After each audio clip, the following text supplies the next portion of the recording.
Okay, let's get started. Hi, my name is Derick McKoy Jr. I'm the founder and executive artistic director of McKoy Dance Project. Um, they are having a talkback after our MDP presents New Visions 2023. I have some lovely dancers with me, just so we can just chat about the process. Now that we've all seen it, they have performed it, but now they got to watch it.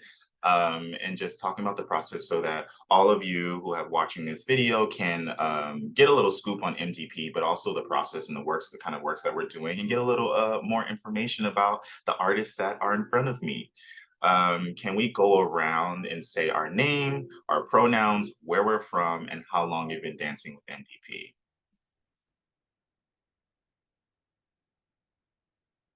Volunteers. I go. Hi, my name is Ponce Cubero. My pronouns are they, them, sha. I'm originally from Porterville, California, and this is technically like in full, like the first time I've worked with you.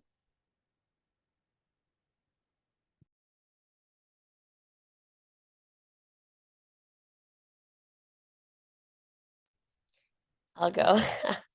Hi, everyone. My name is Shayna McGregor, pronouns she, her. Born and raised in Brooklyn, New York, still based in New York.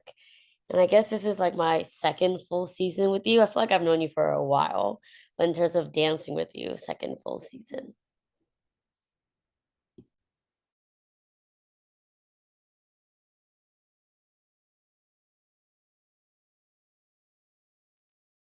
Hi, my name is Ishige. I'm from Greensboro, North Carolina. My pronouns are she, her, hers. I think I have been dancing with with your company since 2019, but I've been dancing for or with Derick since 2016. A long time. So if you guys don't know, this is marking our 5th season, which is kind of crazy to think back to, because we started pre-COVID, which we will talk about the first time we worked with live music, which Sue was a part of that work, and this is actually the second time. So yeah, let the last two introduce themselves, and then we'll get into it. I can go next. I'm Tyler Choquette. I use they, them pronouns. I'm originally from Southern California and living in Manhattan now. I've known Derick since 2015, but I've been dancing with his company since 2021, I think, 2021. It feels like much longer in like the best way. Hello, my name is Reché Nelson. I use she, her, hers pronouns. This is my second full year working with MDP as the marketing associate, but I got to dance this year, which was so exciting and such a privilege. But yeah, that's it. I'm originally from West Palm Beach, Florida, but I live in New York now. Yes, thank you. I want to start, and we'll kind of go down the pieces in order, but starting with Our Field of Butterflies, this is the second time MDP has worked with live music. Let's start with Sue, and then I'll have everybody else answer, but how does it feel having musicians in this space with you? And can you kind of talk about the process that we had in 2019 versus having them in this space this time in 2023? Yeah, so in 2019, we got to work with, I want to say it was a quintet. Yes, the Opus 87 Piano Quintet.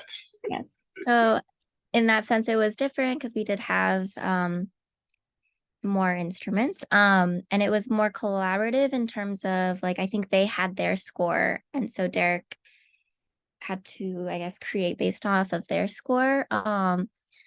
And it was very much, they were like almost in most of the rehearsals, I would say. So we got to practice a lot with them and then hear them fine tune based on what Derick had created, which I thought was a really nice like process.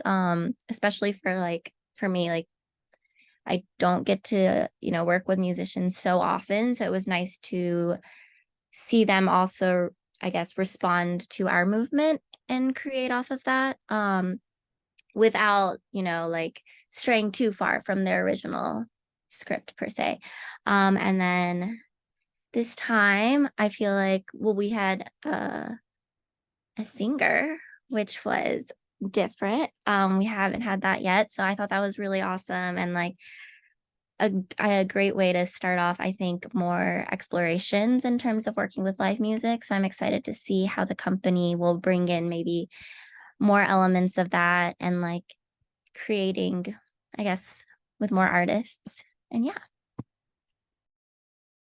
So I'll just give a little more background about in 2019, I was commissioned by the Opus 87 Piano Quartet, actually.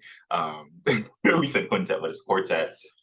They saw my independent study and choreography piece that I created, my first full-length work of 24 minutes.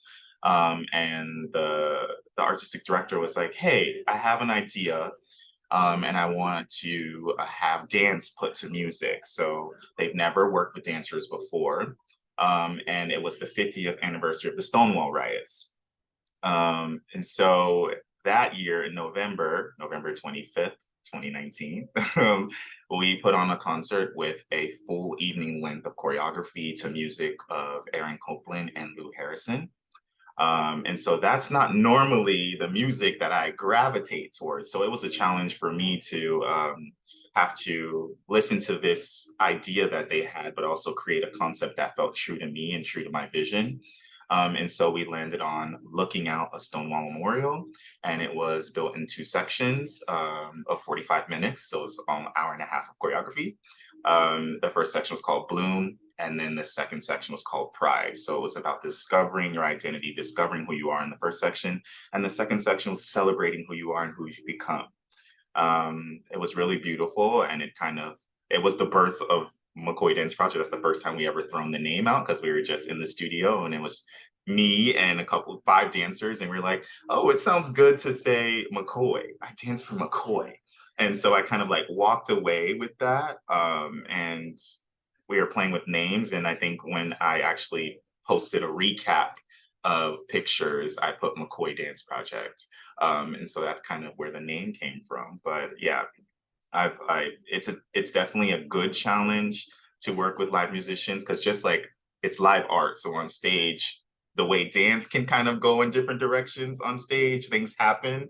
The same thing with music. And so that collaboration of listening to the musicians, but also they're watching you, I think that conversation is really beautiful in its own way, regardless of what happens on stage. So yeah, I'm really proud to be able to collaborate in that way. And I know a lot more is coming, and excited to see where that takes us. Let's go. I'll just call out. Let's do Tyler first. I'm going to go in the order of my Zoom boxes. I really enjoyed, even though it was a fairly quick process, collaborating with the other artists. I think it adds like a whole different kind of like vibrancy to the space, and it makes it more interesting to make choices. It feels very different each time, just because you have so many different like live things happening, and kind of piggybacking off of what you said about I just lost my train of thought. I had it. It was there. Collaborating with like different types of artists. I think it's also cool to have that community like reflected back in the audience as well. Like being able to potentially have more musicians in the audience, and like creating and building those communities that way too, and getting more information and sharing that way. I have found in this process and in other processes where we've been able to use live music, that's been really fulfilling and nurturing and helping, I guess, different artists grow and learn, which is cool. Thank you. That was beautiful. Shane, As I was listening, it's interesting because I was reflecting on my role in the project in regards to the performers, like the instruments and the vocalists. And I actually never performed with them on stage. So it was nice to be able to take them in from a distance, except like during Amazing Grace walking out towards the end. So I feel like I had a different experience in that I really got to just enjoy them. And also what I really loved was before the performance, watching them warm up as well as to like in comparison to our own warm up and just seeing that process, which was really amazing. And I think it creates such a visceral energy backstage when you have different modalities of musicians, artists, creatives, all like sharing space to warm up. So that was really exciting. And also watching it, being able to see my fellow dancers like in the beginning relate to the music. In that moment behind the scenes, I was just like super focused, but being able to watch it back, like, oh, that was really amazing. So that was my experience. Thank you. I'll kind of give like a little scoop, but there is a piece that will be coming. I just don't know what year yet because I need to wait for the right time to present works. But it's called Deep Waters, and it is probably about a 45 minute to an hour long dance with many sections about the history of Blackness, but it includes live music and visual art. And that's all I'm going to drop with that. Reché, you did not dance with the live music, but you can speak on what it brought to the element from last New Visions to this New Visions. Yeah, I can just echo kind of what everyone else is saying. It's really amazing to see multiple forms of art and expression come together and those layers stack on top of each other. It just gives a more well-rounded like performance and fuller experience. It completes or adds in something else to the story that's really beautiful to see how it all comes together. And I was right there with you, Shayna, as they were warming up in the lobby. I was like, yeah, I'm gonna warm up to this right next to them. It was amazing.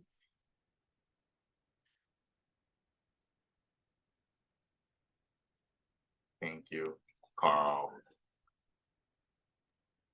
Hi, I'm Carl. So, there's something so tactile about having musicians within a space, especially for us dancers. I think we can key into certain aspects of their physicality, but also I think the way that they perform creates reverberations and vibrations within the air that we occupy that just like energize us in a very specific way. I will say, okay, backstory. I am a child of older parents. My dad is currently 74. So through my life, I have faced a lot of grief. I've lost a lot of family as I've gotten older.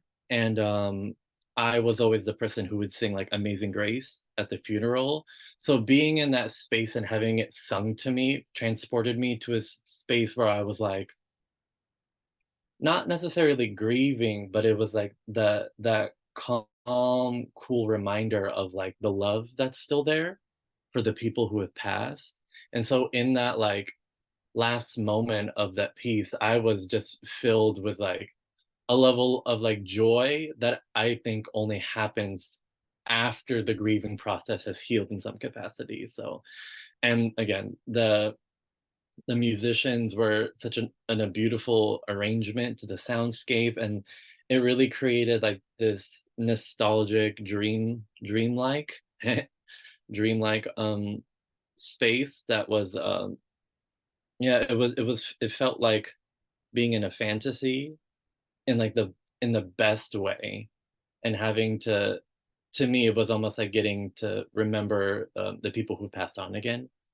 And yeah, so I was crying on stage, but in like in a happy way, very much like oh, I miss you, thank you so much for everything you've given me, and I love you.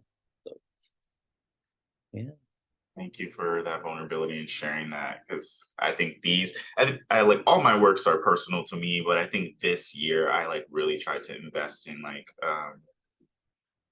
it wasn't for anybody else but myself in terms of what stories I decided that I wanted to tell. Normally I'm like, I feel like this is the message I need to share with everyone. And I think this year was more personal. This is the message I need to tell myself. And so like creating Our Field of Butterflies really was my the goodbye to my grandmother, that I never got and I never processed. And so having it so well received, and to be able to bring in so many new elements for the company and for myself, was really eye-opening. So I echo that sentiment, like hearing it and watching it back, and especially the last section is just beautiful with all the costumes and the flow of the movement. And by the end, the smiles, like yeah, it just fills me with joy that I was able to like honor my grandmother in that way. So thank you all. Okay, only one person was in this next work. Who is it? Carl. We are going to talk about Do the Flowers Still Bloom When Winter Comes? So the same thing, a very personal work to myself about grieving relationships and love.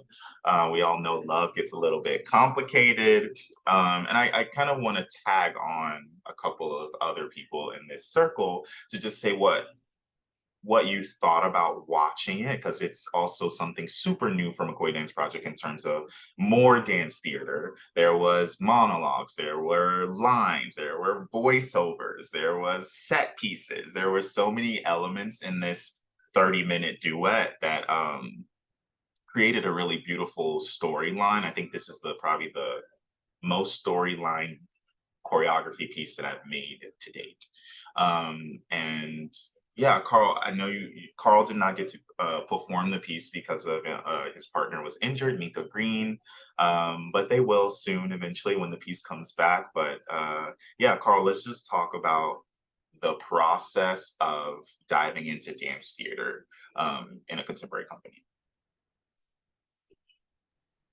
Yeah, I think when it comes to contemporary dance, I think the Achilles heel of contemporary dance tends to be this idea of like, in order to be innovative, we need to consistently like augment, we have to abstract. So things become very like muted ideas of what it is. But in this piece, I think it's has a strong through line, and for the audience, as we're watching it, we're able to see the whole trial and tribulations of the narrative or the relationship that's being like put forward to us.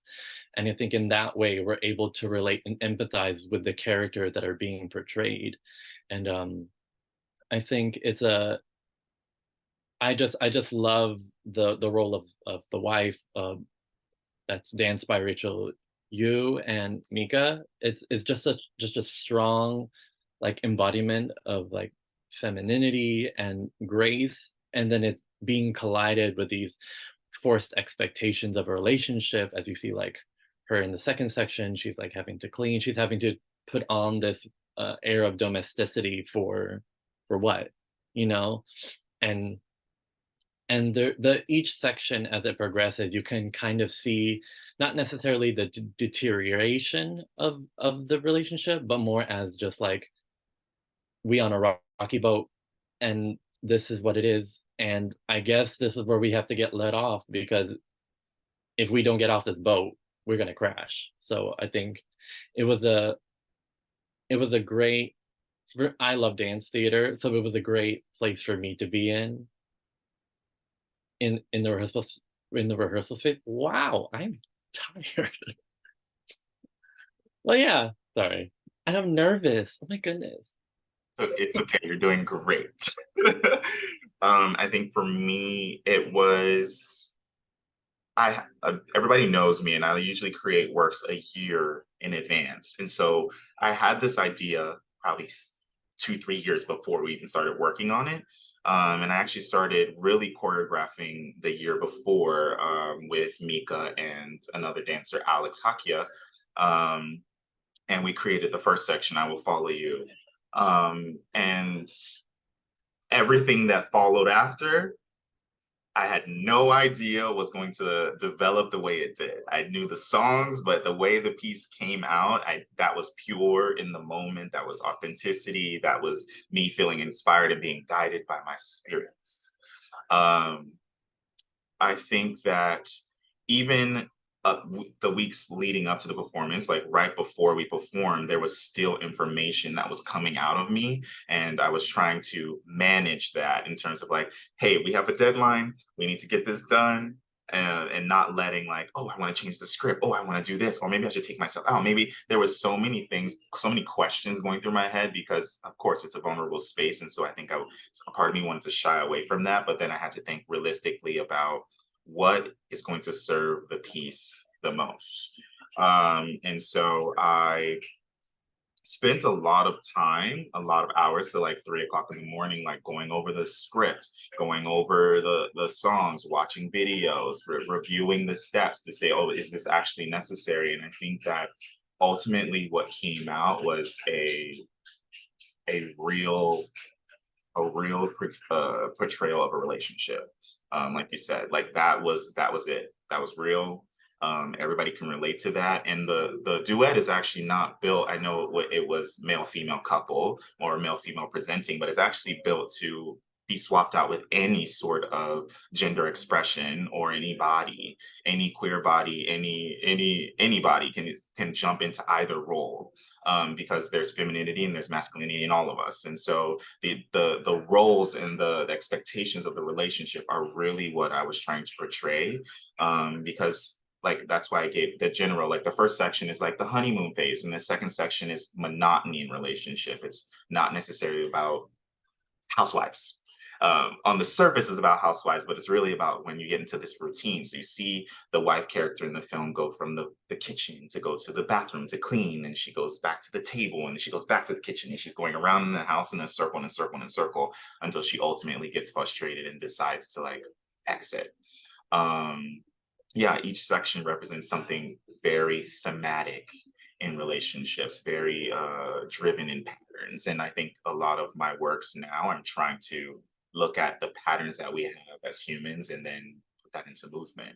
So I'm excited to continue working in dance theater because I think that is the direction we're going to go in terms of, or at least not the entire company, but that's the direction Derick McKoy's choreography wants to go. More storytelling, real storytelling, and not just projecting abstract ideals. What else I want to say about that?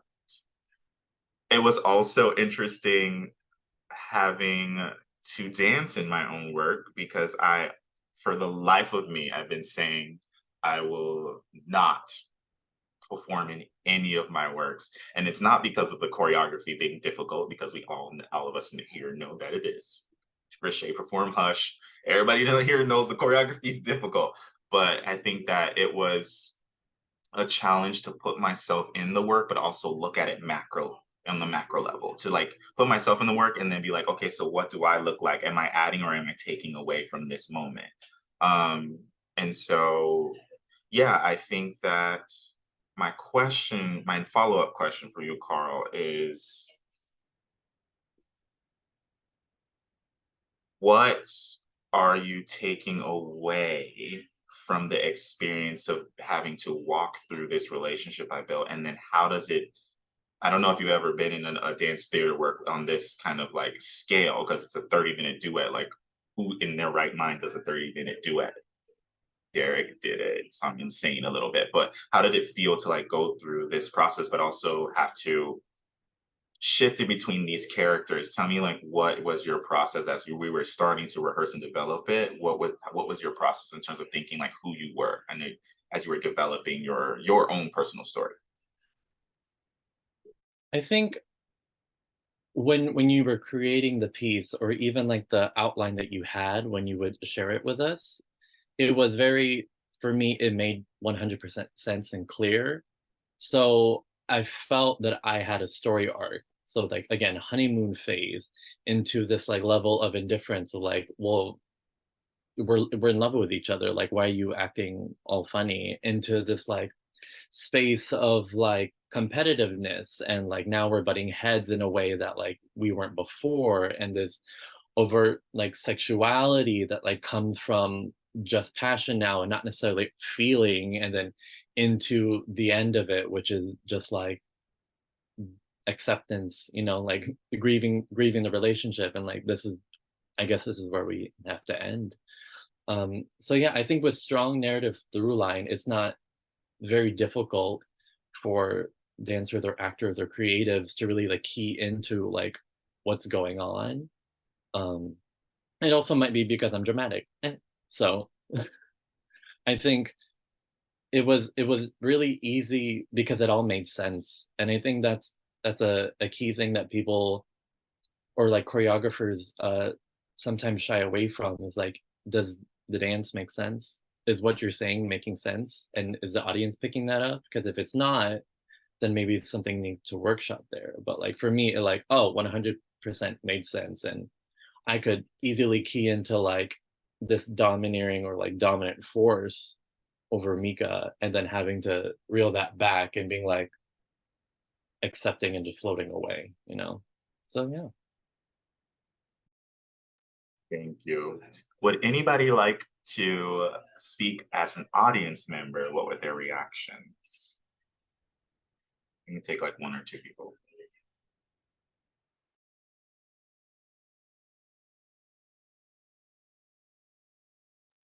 I'll just add a comment that it is really exciting to see both the dancers and just like the company overall like take a deep dive into this more expansive dance theater form, because I think it just really shows our capacity as a company and our the quality of dancers that we have.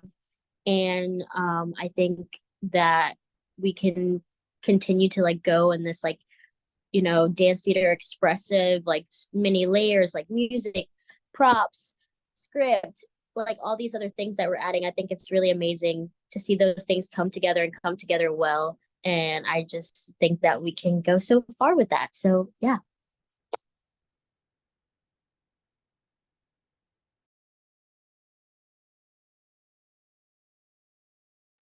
Thank you. Sorry, Siri was talking and I just heard me screaming over the microphone. Um,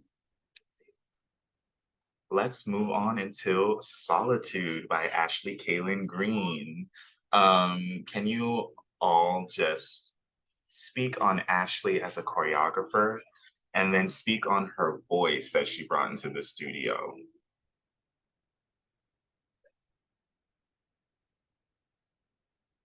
What did you take out of her? What will you take with you out of her process?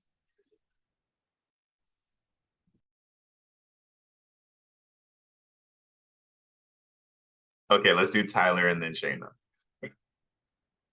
That was really funny. And also kind of like a relationship in the piece, which is funny.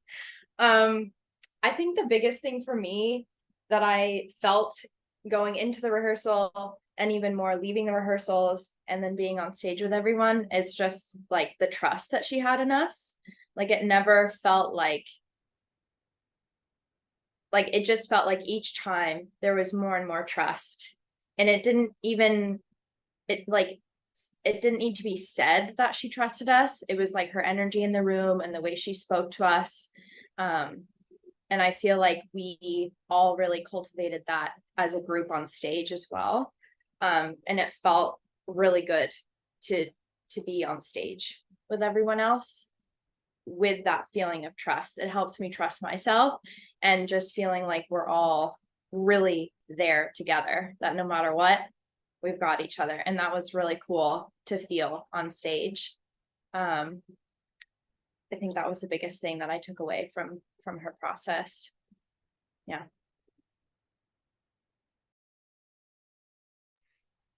Hello. I feel like Ashley was really, it was a really chill process, which was appreciated. I feel like she came in with a vision, knowing what she wanted to do, and with a smaller cast, even though we weren't always all there, she was able to execute it. And I feel like during a process where we don't have a lot of times, things can start to feel really stressful. And especially when things start to hit the end line, it always felt like chill. And not in a lazy way at all, but just in a, okay, there's no stress. And I think based off of what Tyler said is also just that trust that we had within each other, that trust that I feel like she was able to build with us, that just created a space. They were like, okay, let's do this. And then we were able, what I loved about her process was being able to dive deeper each time.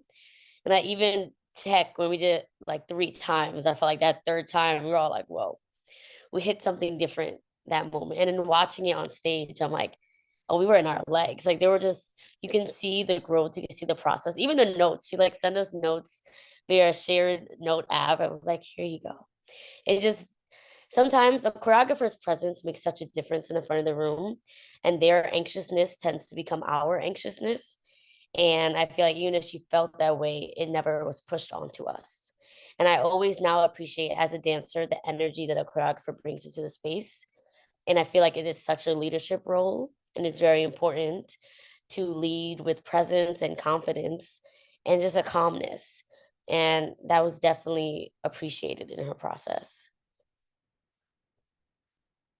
Yeah, I think getting to know Ashley over the past couple years, like I think we first met in 2019 actually on like when we're at an audition, and then it was audition in another city, and then we came back to New York, and it was like, hey, I just saw you, and then we went to another place, and then we saw each other again, and then we went to spring, not spring break, we went to launch and McKoy Dance Project. We're like, okay, we're literally following each other.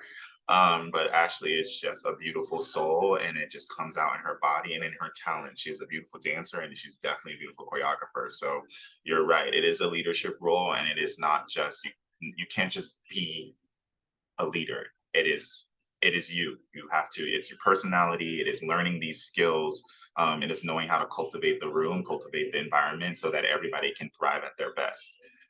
So I'm really glad that you guys had that experience with her and she was able to give you that. Let's move on to Miss Gianna Theodore's work.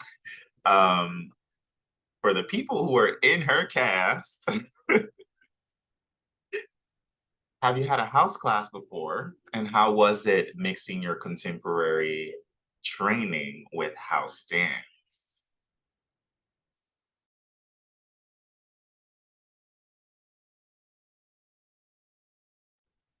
I'll go. Yes, I had taken some house. I dabbled in a little bit of like house for fun because of Gianna. Gianna inspired me to take house in the first place. But blending that with contemporary, honestly, it came very natural. It came very natural. I feel like the way that she allowed the two worlds to coexist at the same time was very organic. And again, like Gianna is such like a dance fanatic, and her love for dance really just shows through everything that she does. Every time that she's in the room, she like the love of dance just oozes out of her. So I think it blended together very organically. It was amazing to be in process with her, and just to like have fun and joy and dance again, because even though we were still for the most part learning a new style, and we're not nearly as versed in the street style, club style as Gianna is. Like at the end of the day, her emphasis was always about just like having fun and having the best time that you could in the moment, with the people that you're dancing with. So yeah. Thank you.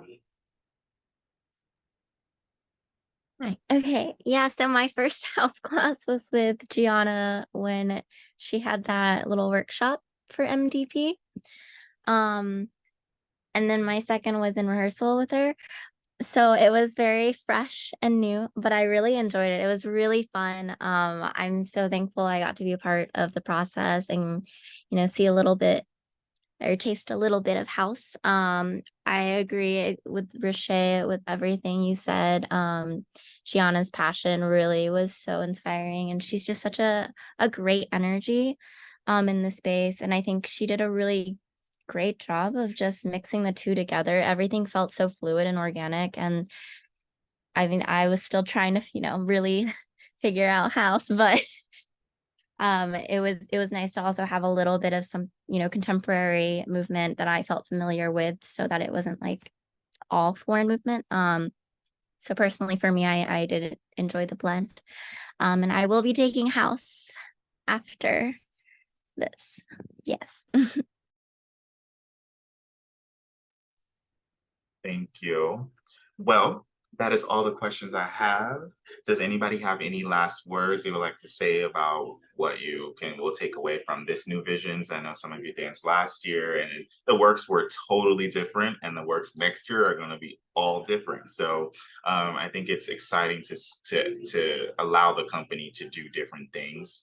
We are a contemporary company, but contemporary can mean so many different things. And in this day and age, as in dance, we should be able to like at least experience all different things.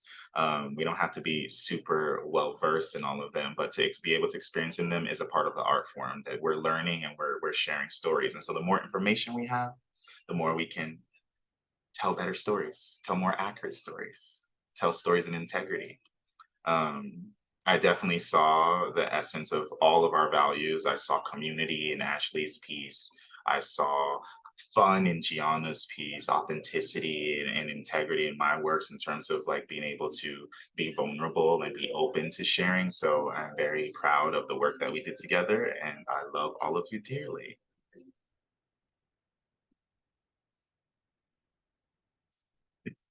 Without further ado, I'm going to say good night and I can't wait to see you all again soon. Bye. Bye. Bye.